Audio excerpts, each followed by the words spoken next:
Good morning student. आज हम नया topic correct form of verb पढ़ेंगे।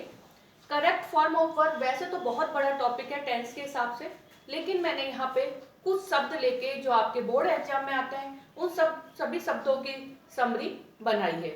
उसी के आधार पर शब्दों को देखकर ही हमें वर्ब की कौन सी फॉर्म लिखनी है उसके बारे में बताना है।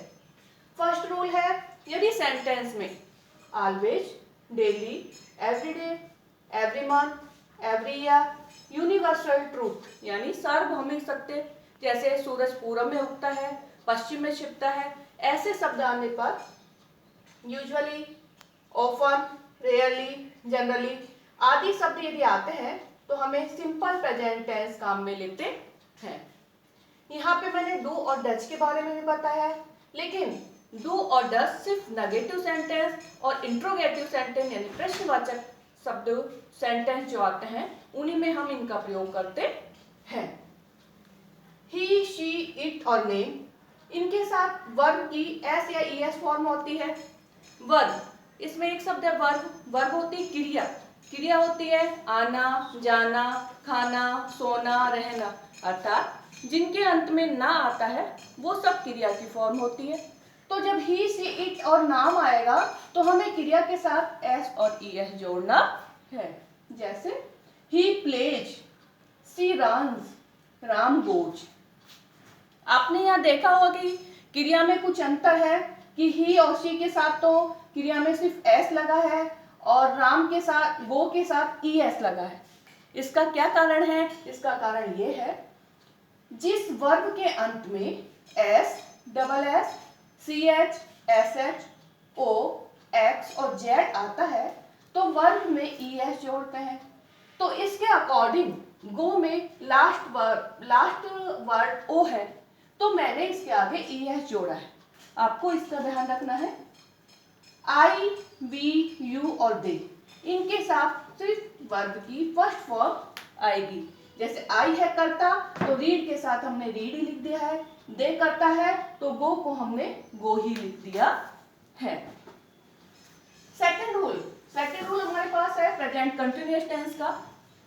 Now, while, nowadays, at this time, at this moment, look, listen आदि शब्द सेंटेंस में आने पर प्रेजेंट कंटिन्यूअस टेंस अर्थात वर्ब की आईएनजी फॉर्म आएगी। इस वर्ब के साथ साथ हेल्पिंग वर्ब इज, एम और आर भी आएगी। जैसे इसमें मैंने एग्जांपल दिया, नाउ, नाउ आया है तो प्ले के साथ एम भी लगाया और आईएनजी भी हमने लगाया है। अब मैंने इसमें आपको बताया है कि एम हमेशा आई के साथ आएगा, जब करता आई आएगा तो एम ही आएगा।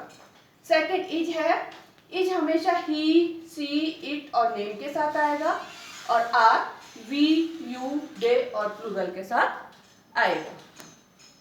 अगला हमने थर्ड रूल है, long long ago, the last night, the last day, the last month, the last year, the previous day, yesterday और बीते हुए ईयर जैसे 2004, 2008 आदि शब्द यदि सेंटेंस में आते हैं तो पास्ट टेंस अर्थात क्रिया की सेकंड फॉर्म लगाते हैं।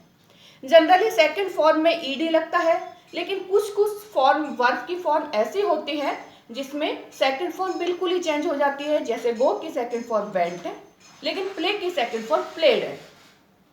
तो मैंने इसमें एग्जांपल लिया है आई वेंट। जैसे गो है तो इसकी सेकंड फॉर्म वेंट हो गई, बिल्कुल चेंज हो गई। लेकिन मैंने सेकंड एग्जांपल है, इसमें प्ले है, उसकी सेकंड फॉर्म ईडी है। इसमें हमने शब्द पहचान के इनका प्रयोग करा है। लास्ट ईयर है इसमें, यहाँ पे यस्टरडे। अगला रूल है tomorrow, the next month, the next day, the next year, भविष्य में आने वाले ईयर जैसे 2021 अभी आएगा, आया नहीं है। 2025 शब्द सेंटेंस में आने पर विल और शैल के साथ वर्ब की फर्स्ट फॉर्म आएगी। ऐसा नहीं है कि हमने सिर्फ विल और शैल लिख दिया है, ब्रैकेट में जो वर्ब दी हुई है हमें विल शैल के साथ वो वर्ब भी साथ में प्रेजेंट करनी पड़ेगी। Example, I Khalistan, I shall go to Jaipur tomorrow. यहाँ पे हमारे पास क्रिया वर्ब गो है तो हमने शैल के साथ गो लिखा है। अभी इसका रीजन मैं आपको बताऊंगी कि शैल और विल किसके साथ आता है, वो आगे आएगा। देखिए will, they, you, name, it के साथ आएगा विल। ये शब्द जब आएंगे कर्ता के रूप में, जब ये शब्द आएंगे तो इन सभी के साथ विल आएगा, और शैल आई और वी के साथ शैल आएगा।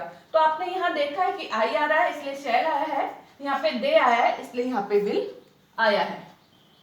अब ये कुछ प्रैक्टिस सेट है, मैंने आपकी जो आज पढ़ाया है उसके हिसाब से कुछ क्वेश्चन तैयार करे हैं, उनके आंसर भी उसमें लिखे हुए हैं। आप पहले बिना आंसर देके अपने आंसर देंगे, उसके बाद आंसर से अपने मिलान करेंगे कि हमारे कितने पढ़ाए हुए क्वेश्चन में से कितने आंसर सही हैं, कितने गलत है।